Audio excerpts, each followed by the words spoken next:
Hi everyone, today I would love to share the Lara Bag project. There are two versions that you can make out of this pattern. The first version is the waist bag version. So obviously you will wear this around your waist, or you can also wear this as a sling bag, or just simply put it over your shoulder. I made one in solid look, and I also made one in Improv patchwork version. The second version is the all-time favorite crossbody bag look. I know a lot of you love the crossbody bag in many different versions, so this one will be another great addition in your collection. There is a zipper pocket at the front, and it comes with a zipper closure, and in the interior there are 3 card pockets and 2 slip pockets as well. This will make a great bag for everyday errands, and it will also make a great traveling bag. You can put your passport in there, boarding pass, ticket, few credit cards, a little bit of cash. With this bag, I also incorporated the RFID blocking fabric. I highly recommend you use RFID blocking fabric if you're gonna make this for traveling purpose. Nonetheless, it's optional. You can always buy the RFID blocking sleeves from Amazon. They are relatively cheap and easy to find. So I hope you enjoyed this video, and without further ado, let's get started. Let's work on the front exterior of the bag. So this is panel 1, and you want to fuse the wrong side with some fusible woven interfacing, and the same goes with the panel 2. Now let's prepare the zipper for the front zipper pocket. So we're gonna use a regular nylon coil zipper. Trim the zipper to measure exactly 9.5 inch long. For the zipper tabs, you will need to cut 2 little rectangles. Fold the long sides in half, just like so. Position that along the edges of the zipper, aligning the raw edges of the zipper tab with the edges of the zipper. And of course, you want to do the same to the opposite side. And then stitch along the folded edges with about 1/8 of an inch of seam allowance. Trim off the excess zipper tab so that it will be the same width as the zipper tape. And then trim off the end of the zipper about 1/2 inch or 3/4 of an inch from the edge so that the side seams won't be too bulky. Lay panel 2 or the lower panel right side up. Apply basting tape along the top edges of the panel 2. When you use basting tape to base your zipper, you may want to position your tape a little bit over towards the outside so that it will be completely hidden under the fabric. Take the zipper and lay that right side down with the start of the zipper at your left hand side. Apply basting tape along the top edges, and then take panel 3 or the inner pocket panel and lay that right side down, and then stitch with 1/4 of an inch of seam allowance. Once you've done that, you want to turn this to the right side. Press the seams, of course, both the exterior and the interior, and then top stitch. Now take panel 1, and if your fabric has directional print, you want to rotate this to the opposite side, so that the bottom part is now facing the top. Let's go ahead and apply the basting tape, and then lay the zipper panel right side down. Now fold the bottom of the pocket panel towards the top, just like so, and then stitch this in place with 1/4 of an inch of seam allowance. Once you've done that, you want to push panel 1 and press the seams, and then top stitch. Trim off the bottom edge so that this panel will measure 6 inches wide. My ruler here happened to be exactly 6 inches wide, so I simply align the top edges with the edges of my ruler and then cut. Now base stitch the side edges to hold the pocket in place. And there you go. So our front exterior is done, and this one is panel 4 or the back exterior, and you want to fuse this with fusible woven interfacing as well. For my second bag, I had fun with the Improv piecing, so I'm gonna quickly show you how to do this technique in case you are new in this channel, although I have done this in several different projects before. Start by gathering some fabric scraps, bits and pieces, or leftover that you might have. These are leftover fabric from my latest quilt, the double square in a square quilt. First, we're gonna pick 2 random fabrics, and you wanna lay them right sides together. Now you may sew this straight, just like the usual, or you may position the upper fabric on an angle, just like that. This will give you a more interesting effect. And then we're gonna sew with 1/4 of an inch from the top edges of the fabric. So I align the edges of my presser foot with the edges of the top fabric. I'm using 1/4 inch foot, but you can also use regular presser foot. Trim off the excess fabric, and then you want to press the seams towards one side. Now you want to grab another fabric and sew this to any side. Since this is improv piecing, so you improvise as you go. There's really no right and wrong of doing this. So go ahead and keep piecing the patchwork until you've got the sufficient amount of fabric to be extracted for the panels of the back exterior. Once you've done that, you want to trim off the fabric according to what the measurements called for in the pattern. So this one will be the panel 4 or the back exterior. So I'm looking at 9.5 inch by 6 inch measurements. Obviously, before you do this, you gotta make sure that your fabric is indeed larger than the required measurements. And of course, you wanna also apply fusible woven interfacing on the wrong side and work on the back just the same way. Now we're gonna work on the interior of the back. These two are panel 5 or the main interior panels. So you wanna cut 2 pieces, one each for the front and the back of the interior. Next, you wanna prepare a card pocket panel and fuse the wrong side with some fusible woven interfacing, and then draw the folding lines on the wrong side. So go ahead and draw just like shown on the screen right now. Draw the lines from the top to the bottom, and it's totally fine if at the last line the distance doesn't turn out to be exactly at 2 3/4. So 1/8 inch or 1/4 inch short is totally fine. So we're gonna start folding and pressing from the bottom. So you wanna have your pocket panel wrong side up. Fold the 2 3/4 inch line towards the top. I like to first make the initial crease and then press. Now open this up, and then we're gonna fold the next line, the 1 3/4 inch line. And this time you wanna fold this towards the bottom, just like so. So you want to maintain the first fold line. Now let's go ahead and press. And this is how it should look on the right side. Now we're going to fold the next line or the 2.5 inch line towards the top. Just like before, I use my metal ruler to help me create the crease. And then press. So we're just going to keep alternating. Now we're going to open this one and fold the next line, the 1 3/4 inch line, towards the bottom. And of course, when you do this, you don't want to mess with the previous folding.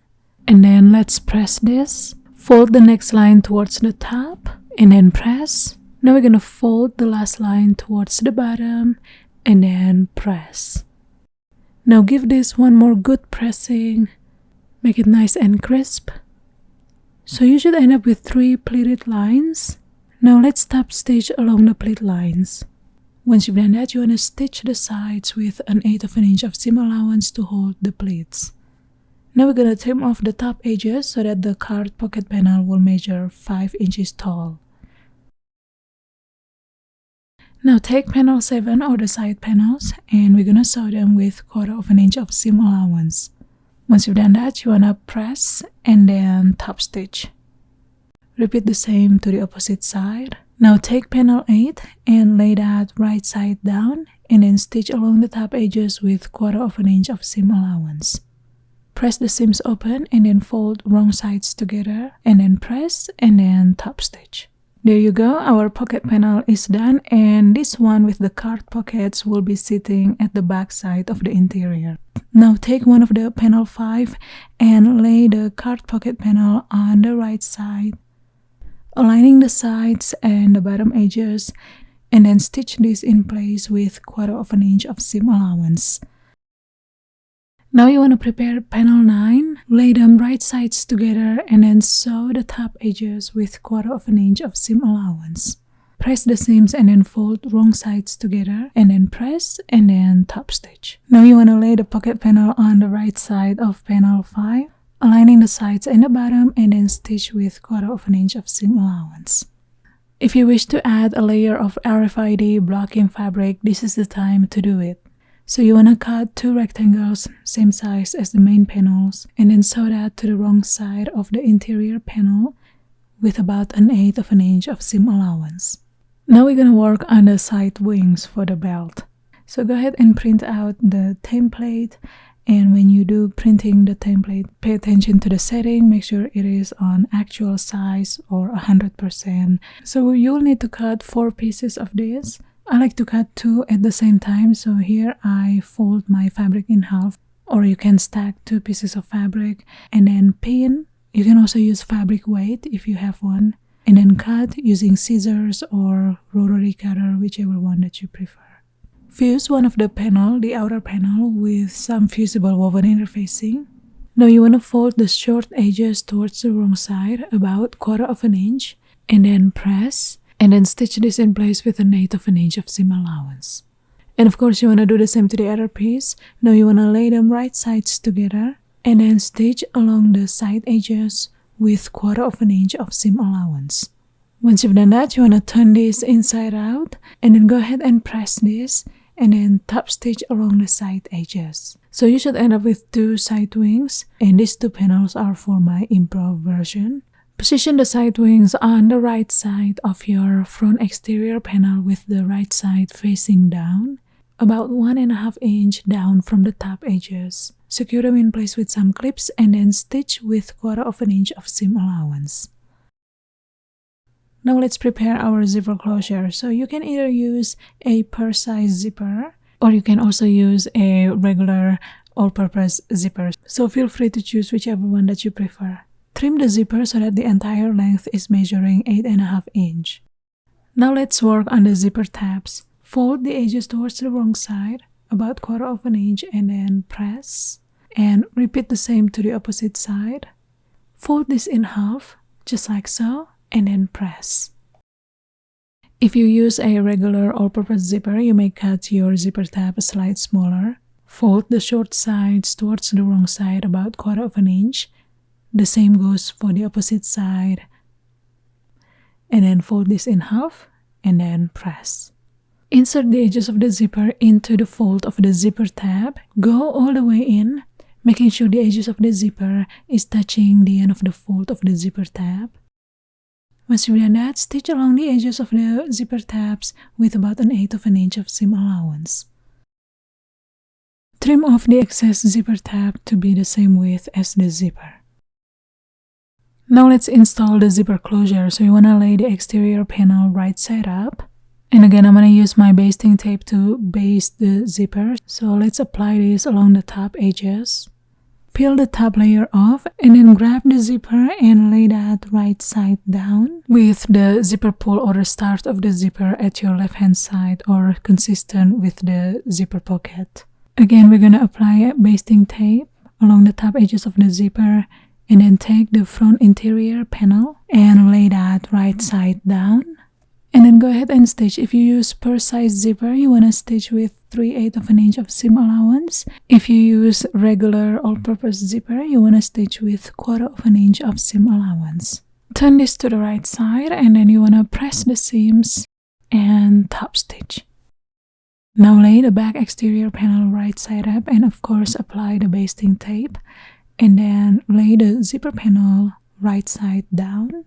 Now take the back interior panel, the one with the card pockets, lay that right side down, and then go ahead and sew this in place.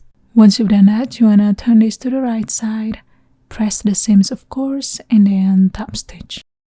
Separate the exterior from the interior fabric, right sides together. First we're gonna match the top stitching line, just like that, and then clip. Repeat the same to the opposite side. I forgot to mention that at this point your zipper should be unzipped and the zipper teeth should be sitting at the interior side. Once everything is secure, we're gonna sew this all around with 1/2 inch of seam allowance, and I always recommend to sew one side at a time. So I like to start sewing the exterior first and then sew the interior, and of course leaving about 4 inches of opening at the bottom of the interior to turn the bag inside out later. When you sew, make sure that you're not sewing over the zipper tab. So position your needle right by the zipper tab. And when you sew the interior side, you want to simply continue the first seam line or a little overlap. Just make sure that there is no gap.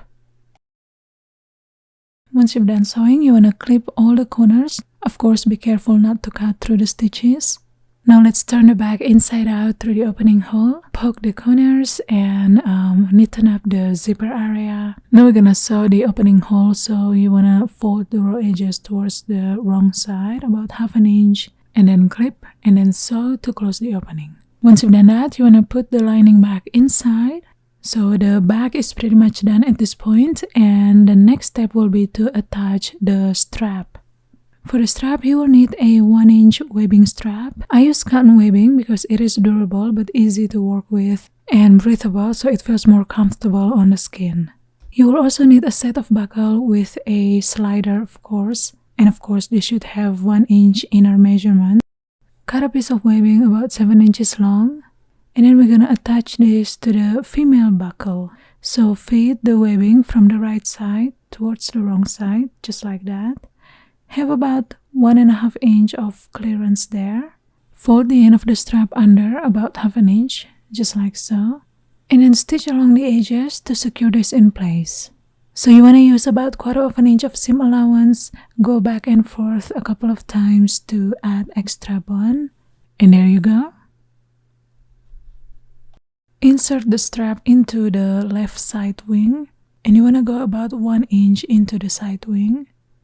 Measure 1/2 inch from the hemline there, and then draw a straight line. And then you want to stitch this, simply connecting the 1/2 inch line with the hemline and the top stitching line. If you wish to, you may make a couple of rounds to reinforce the strap. Now let's prepare the strap for the male buckle. So I've got 4 sizes available from extra small to large. To determine your size, simply measure the circumference of your lower waist measurement, not the actual waist. I forgot to mention this earlier, but if you wish to finish the raw edges, you can simply use the fray check liquid, or you can zigzag stitch along the edges. Now let's prepare the adjuster slider and the male buckle. Hold your buckle right side up and then feed the end of the strap from the wrong side towards the right side and then back to the wrong side. Again, you want to have about 1.5 inch of clearance there, and then fold the edges under about 1/2 inch, just like so, and then stitch this in place. Now you want to set the slider aside with the right side facing up. Now feed the other end of the strap to the male buckle from the right side towards the wrong side, just like so. Pull the strap through, position the buckle a little towards the center.